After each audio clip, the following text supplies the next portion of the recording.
Habari za asubuhi. Natumaini kwamba mnaendelea vizuri tangu session ya jana ambayo tumefanya on the third session ambayo ilikuwa inaongelea electronic configuration of an atom, na kiwalisia jana umejifunza vizuri on electronic configuration. Naamini vizuri kabisa ulipitia quantum numbers, principal quantum number, angular momentum quantum number, na magnetic quantum number and also the spin quantum number. So unazielewa vizuri. Umepitia theories mbalimbali ambazo zilikuwepo pale kama Aufbau rules, Hens rule na vingine. So in all unaweza. Sasa leo session yetu ya leo ni session ya 4 ambayo ni arrangement and the general trends of elements in periodic table. Kwa hiyo what I want you to remember today lecture is on periodic table. Form 2, Form 3 rather, Form 1 umejifunza periodic table. Ukajifunza kale ka wimbo halo Elena lile beberu na nini, you know the song. Ili kukadiri zile 20 elements, the first 20 elements in periodic table. Ulifahamu vizuri. Sasa leo na kukumbusha tu kidogo on periodic table. Kwa tutaangalia arrangement na trends of element kwenye periodic table. Ndio session yetu ya leo. Kwa hiyo usipanic kabisa, don't worry. What you need here ni just kwenda na kutulia na kurevise. Soma hata notes za O-level, soma hata kitabu cha O-level on periodic table. I need you to understand the periodic table. That is our subject today. Na kwa kweli ukielewa periodic table, maana yake utaelewa wale elements, utaelewa uhusiano uliopo, ukitoka hapa unaenda hapa, what is happening. By definition, of course naamini wote tunafahamu, by definition periodic table refer to a table in which elements are arranged. Kwa hiyo ni table, just a table ambayo elements zimewekwa mle ndani. Na hazijawekwa tu, zimepangiliwa. Sasa how does them been arranged in that periodic table? Simple. They are arranged in order of increasing atomic number. Remember, session ya pili tujifunza atomic number, tukajifunza mass number, tukajifunza proton, tukajifunza electrons. Kwa hiyo hapa, what we need you to understand ni kwamba these elements in periodic table are arranged according to increase of nini jameni, tuseme pamoja, of atomic number. Kwa hiyo namba ikiongezeka atomic number na yenyewe inajiarrange. Hapo tuko pamoja. And also we can remember there was the periodic law. Utaisoma hapo, itastate vipi. Ikariri hiyo ni kustate, kuikariri ama kuielewa. Lakini atoms are arranged in order of increasing atomic number, nimesha kwambia. And what is atomic number unaifahamu, au kabuleti ka 4 this slide shows kwamba refer to number of proton in the nucleus of an atom. Remember tu, ukiona proton, that is atomic number. Inapatikana wapi? In nucleus. Kwa hiyo any number of proton in the nucleus of an atom, that is an atomic number. Sasa tunatumia hiyo namba ambayo ni ambayo ni atomic number au proton in the nucleus, tunaiarrange that element in periodic table according to that number. Naamini hapo tuko pamoja kabisa. So you can understand that and wherever. Lakini kumbuka ile periodic table ulikuwa unachora kama rows ambazo zingine ulikuwa unachora mistari, nyingine iko vertical, nyingine horizontal. Sasa we remember the vertical columns zote tulikuwa tunaziita nini jameni? Groups ama family. Kwa hiyo zile vertical zote tuna group 1, group 2, group 3 na kuendelea, and these groups are numbered from 1 to 18. Usishangae, najua zile chache ni za O-level, lakini ile periodic table kabisa lina group 1 to group 18. And also we had a very good point here kwamba elements in the same group have the same number in outermost shell. Maana yake nini? Simple jameni. Element ambao wanapatikana wote kwenye group, kwa mfano group 1 wote utakuta in outermost shell, yani kufundisha shell na orbital. In outermost shell utakuta kuna the same number of electron. Kwa mfano chukua group 1, angalia, we have hydrogen nje, kuna electron ngapi jamani? Tuseme wote 1.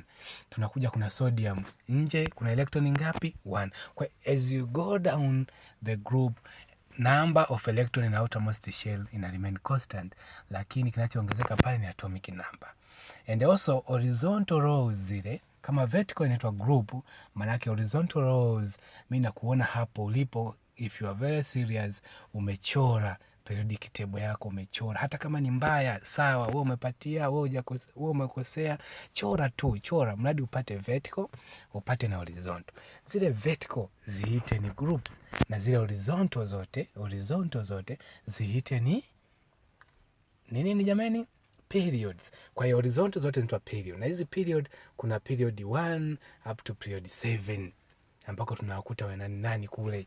So remember that one and don't forget.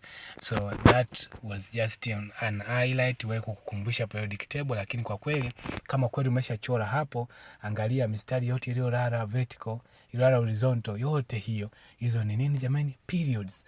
Lakini iliyokaa vertical, iliyokaa kwa kushuka chini, vertical zote hizo ni groups. Nashukuru naona wengi mmepata. Lakini sema ni wale wachache ambao hawachori, wamekaa tu, una relax tu, unaangalia. Chora please, chora. Chemistry need you to draw and redraw and redraw and redraw. Usichoke.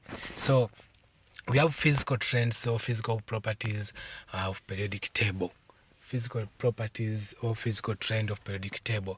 Ya kwanza kabisa tunataka tuone kitu kinaitwa core charge. There is something referred as the core charge. Hii core charge refer to attraction that an outer shell electron feels toward the nucleus. Unajua maana yake nini jameni?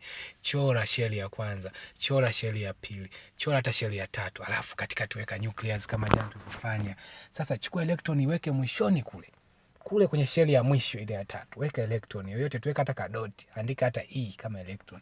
Sasa the attraction in which that E uliochora kwenye outermost shell is attracted toward the nucleus, kale kana kuvutwa, is what we call the core charge. Usisahau, that is the core charge. Kwa hiyo core charge ni ile nguvu inayomvuta last ile the outermost electron kuja kwenye nucleus, inavutwa. Remember the nucleus is proton, na proton tusema ni positive charge and electron ni negative. Kwa lazima avutwe. Na wewe unafahamu huo unavutwa. Si unafahamu? We sometimes being attracted. Wote you can be attracted. Sasa na electron na proton ni kama wewe na fulani mnavutwa. Sasa downward the group now. Remember tulikuwa na group kwenye periodic table yako. Unaposhuka chini, down the group, unaposhuka chini, hizi core charges zinabaki constant. There is always equal number of electrons in outermost shell. Kama unakumbuka nimekwambia kule kwenye outermost shell itabaki vile vile. Kwa hiyo maana yake number of electron in outermost shell itabakuwa ni 1. Kwa hiyo na nguvu ya kuivuta itabaki ni ile moja. Lakini across the periods, unavyoenda hivi across the period, what is happen? Unagundua kwamba core charge na increase. Angalia bullet hii ya 4. Across the period it increases. What increases? The core charge. Kwa nini increase hapa? Because there is more electron in outer shell which needs a lot of energy to attract. Nikupe mfano mmoja hivi, sio mzuri sana lakini iweke tu kichwani hapo. Ni kwamba for instance, unavyoenda across the period, unapotoka kushoto kwenda kulia, hizo period ambazo umezionyesha hizo horizontal lines, ni kwamba number of electron in outermost shell inaongezeka. Kama group 1 ilikuwa na electron moja tu, hebu angalia group 2 ukichora utagundua kuna electron 2 nje. Sasa nikuulize swali moja rafiki yangu, mwanafunzi mwenzangu na in the class member of mine. Angalia, wewe kama una binti, uchukua mfano wa mwanaume, kama una kabinti kamoja tu, alafu mwingine ana mabinti 2 au 3, nani anatumia energy kubwa sana kuweza kuwa maintain hao wanawake. Wewe mwenye kamoja utumie energy because she's there always yours, lakini huyu mwenye wawili watatu lazima atafute energy kubwa ya kuattract huyu, atamwattract huyu, kama ni kwa pesa, kama ni kwa neno mazuri matamu, lakini atamwattract. Kwa hiyo ndio tunasema as the number of electron increases outermost shell, lazima the core charge, the force of attractions to maintain this one also increases, kwa sababu hawa watu, hichi kitu kinahitaji energy kubwa kuweza kuwa maintain. Kama mshahara wako rafiki yangu na mke mmoja ulikuwa unapata 10,000 kwa siku, umefikisha wake watatu na wanawapenda wote, lazima upate 30,000 ili kila mmoja apate 10,000. Otherwise utaigawa ile 10,000 ile 10,000 utaigawa kwa tatu, in which utaishi maisha magumu. Na hopefully kwa mfano huo umenielewa. We have another issue ambayo inaitwa atomic radius or size. Hii refer to the diameter of an atom. Diameter of an atom.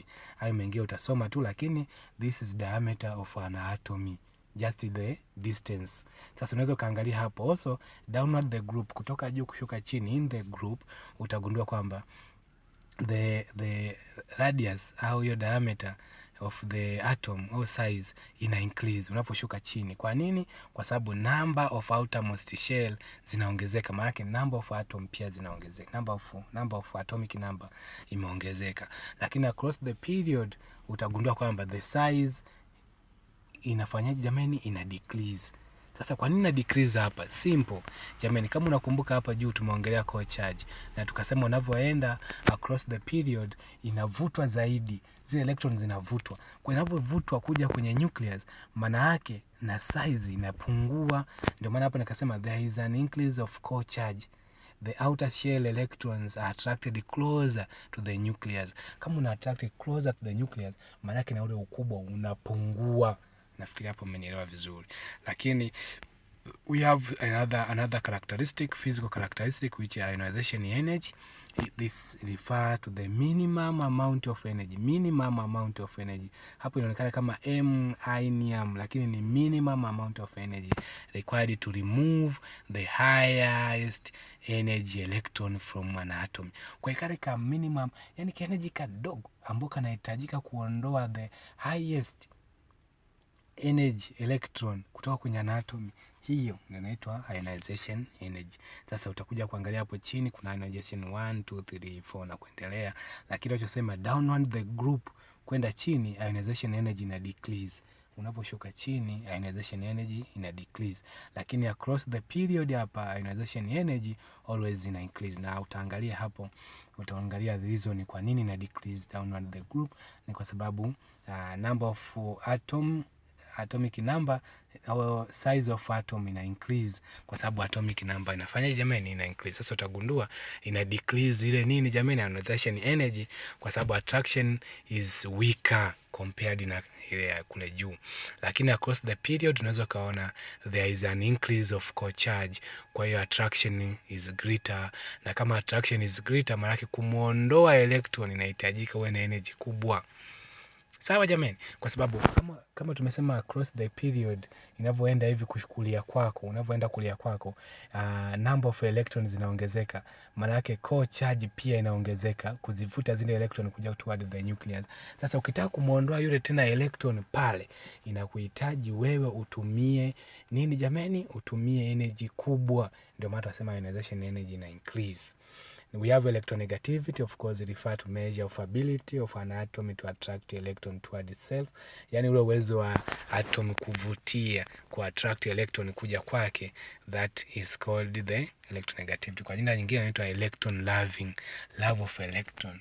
Kama wewe ambavyo unavutwa, kuna kabinti hapo kamejiweka vizuri, kwa kweli ukikaona unavutika kwenda. Kwa hiyo kabinti kama electronegativity kana attract the electron kwenda kwake.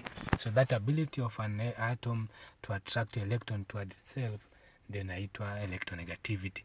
Naweza, you can see here downward the group, downward kwenda chini ina decrease. Why? Kwa sababu electrons are far away from the nucleus. Kwa unaposhuka chini, electron iko mbali, ina decrease their weak attraction. Lakini across the period hapa ina increase.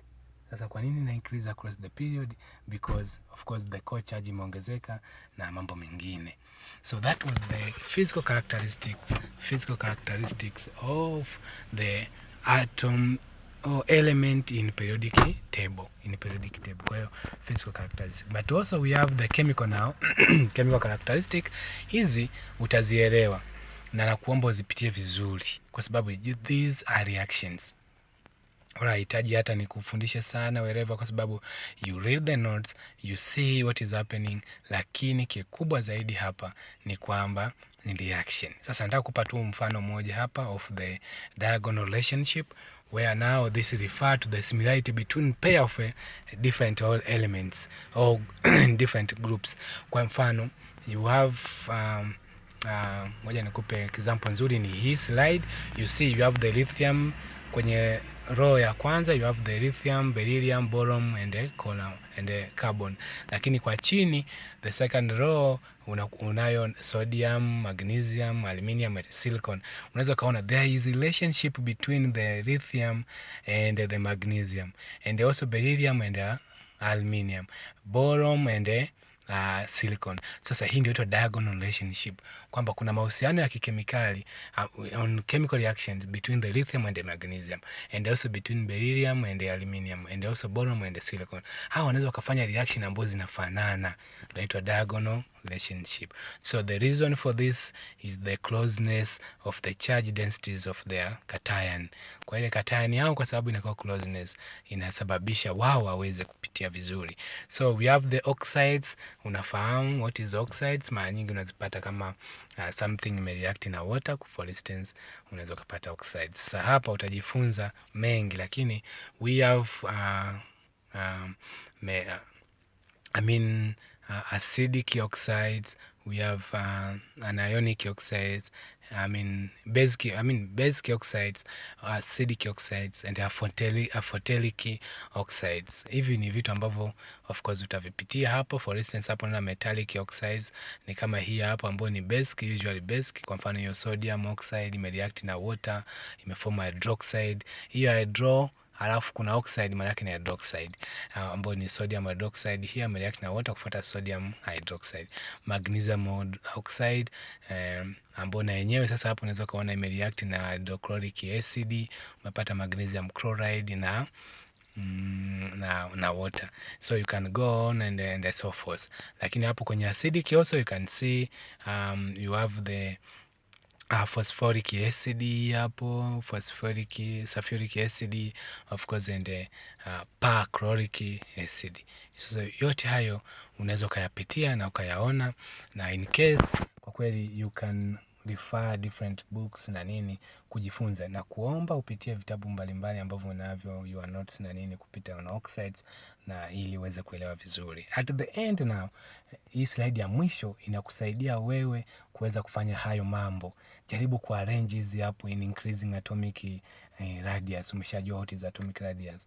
Arrange hizi hapo bullet ya pili, calcium, magnesium, aluminium, fluorine na huyo neon kwenye nini increasing nini increasing core charge. Arrange hao wengine hapo chini ionization energy. Wewe utakumbuka tu tulisema downward the group, na umeshajua hao element wanapatikana sehemu gani. So this makes the end of our presentation, the simple presentation. Ni waombe mpitie vizuri, make the discussions, fanyeni huko kwa discussion wenyewe kabla hata tuja discuss wote, alafu at the end of